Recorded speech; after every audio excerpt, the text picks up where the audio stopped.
کہ بھارتی army chief کا باہمی تضادات اور ذہنی انتشار سے بھرا بیان۔ بھارتی عسکری قیادت شدید ذہنی بوکھلاہٹ کا شکار ہے۔ مارکہ حق میں بدترین ناکامی اور عالمی سطح پر رسوائی نے بھارتی عسکری اور سیاسی قیادت کو شدید دباؤ میں دھکیل دیا ہے۔ عسکری کمزوریوں، بدترین آپریشنل کارکردگی، بھارتی ناکامیاں دفاعی ڈھانچے کو لاغر ثابت کر چکی ہیں۔ مودی سرکار کی ہندوتوا سیاسی ذہنیت نے عسکری قیادت پر غیر معمولی سیاسی دباؤ مسلط کر رکھا ہے۔ بھارتی عسکری قیادت فلمی طرز کے بیانیے پیش کر کے اپنے آپ کو مہاتما ثابت کرنا چاہتے ہیں۔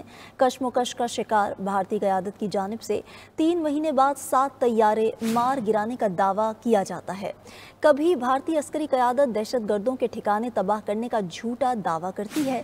بھارتی آرمی چیف نے ایک اور متضاد اور کنفیوژن بھرا بیان دے کر صورتحال کو مزید مضحکہ خیز بنا دیا ہے۔ بریگیڈیئر ریٹائرڈ حارث نواز صاحب نے ہمیں جوائن کیا ہے، مزید ان سے ان کا اوپینین بھی لیتے ہیں۔ شکریہ سر آپ کے وقت کے لیے۔ بتائیے گا کہ جو بھارتی آرمی چیف ہیں ان کی جانب سے ایسا بیان آنا کافی مضحکہ خیز بات ہے، کیا کہیں گے؟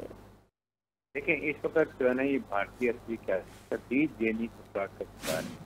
جتنی ان کو مار کے حق میں ضلالت پانی پڑی ہے، کفر سے پاس ہوئی ہے، منہ کالا ہوا ہے، ہزیمت ہوئی ہے، وہ اس کی وجہ سے نہیں یہ بیان دیتے ہیں۔ اب آپ کے سامنے جو اس کو بدترین اور ناکامی ہوئی ہے، ان کو عالمی سطح پر آپ دیکھیں کہ جو ان کو رسوائی ہوئی ہے، یہ سب اس سے شدید دباؤ میں ہے۔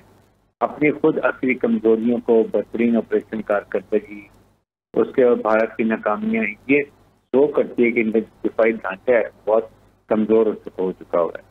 اور پھر مودی سرکار جو ہندوتوا کا ایک سیاسی یہ کہ چلتی ہے، وہ بھی اب ختم ہو گیا ہوا ہے۔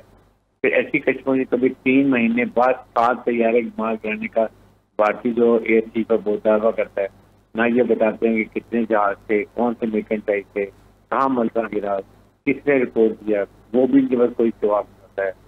تو اس سے یہ پتہ چلتا ہے کہ یہ کتنے کنفیوژن کے بھرے ہوئے بیانات دیتے ہیں۔ ایک طرف دعویٰ کرتے ہیں کہ ہندوستان نے کچھ اسلحہ استعمال کر کے پاکستان کو گھٹنے ٹکے مجبور کر دیا، کبھی لاہور پہ قبضہ کر لیا، کبھی کراچی کو پورٹ تباہ کر دیا، تھوڑا اسلحہ استعمال کیا، اور دوسری طرف اعتراض کرتے ہیں کہ ایسی جنگ جیتے کہ ہمیں مزید اختیار چاہیے۔ دے ہیو لاسٹ مینٹل بیلنس، یہ بات سے ہے۔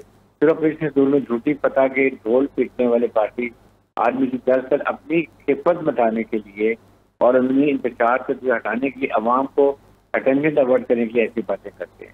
اس لیے میں یہ آپ کو بتاؤں کہ یہ اس وقت ٹوٹلی مینٹل بیلنس لاس کر چکے ہیں، اور بھارتی آرمی چیف اسی ساتھ میں دفاعی کمزوری خود بھی بیان کرتے ہیں، خود کہتے ہیں ہمارے بہت اپنی کامیابی کی ہیں، پھر کہتے ہیں ہمیں کمزوریاں ہمارے پاس ہیں۔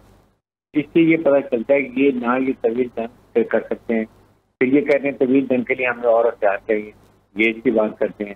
تو اس کا مطلب یہ ہے کہ اس وقت اصل میں یہ بھارتی عسکری قیادت اس وقت پالیسی اس میں عملی اور اس کے بعد یہ جو ہوتی ہے اپنی ہر قسم کی قیادت کی جو ان کی پالیسی ہے، اس کا یہ ٹوٹل تینوں ماہ سے شدید ذہنی دباؤ کا شکار ہے۔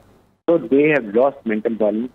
ان کو اس وقت چاہیے ایکسیپٹ کریں کہ ہماری فوج انٹرینڈ اور ان پروفیشنل ہے، نمبر 1۔ ہمیں اپنے ٹروپس کے اوپر، اپنے کمانڈ کے اوپر ٹرسٹ نہیں ہے۔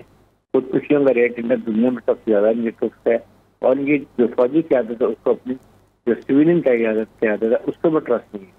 یہ آپس میں ان کا فقدان ہے۔ اچھا حارث صاحب، کنفیوژن اور بوکھلاہٹ کا شکار تو ہیں، مگر ساتھ ساتھ بھارتی آرمی چیف جو ہیں وہ اپنی ہی دفاعی صلاحیت کو کوشچن بھی کرتے نظر آ رہے ہیں۔ وہ کہتے ہیں کہ ہمارے پاس ساز و سامان اور ہتھیار مکمل طور پر تیار نہیں ہے، تو ہم جنگ کے لیے بھی تیار نہیں ہیں۔ عالمی سطح پر بھارت کی ساکھ کیسے پورٹری ہو رہی ہے اس طرح کے بیانات کے بعد؟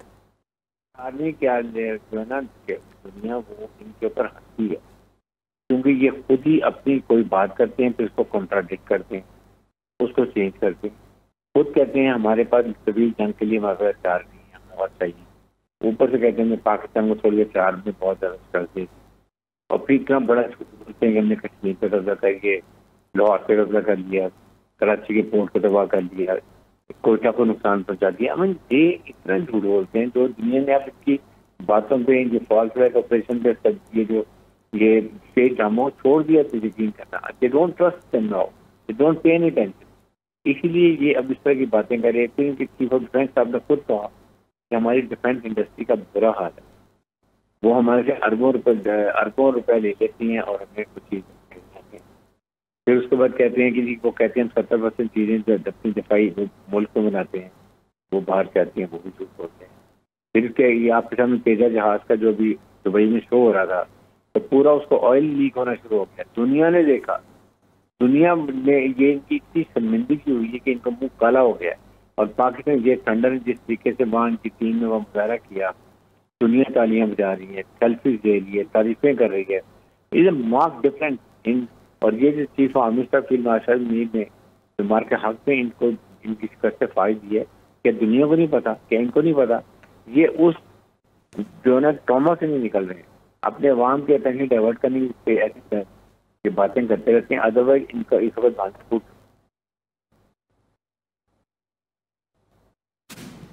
ابھی تک اپنے ٹراما سے باہر نہیں آ رہے بریگیڈیئر ریٹائر حارث نواز صاحب ہمارے ساتھ موجود تھے، شکریہ آپ کا.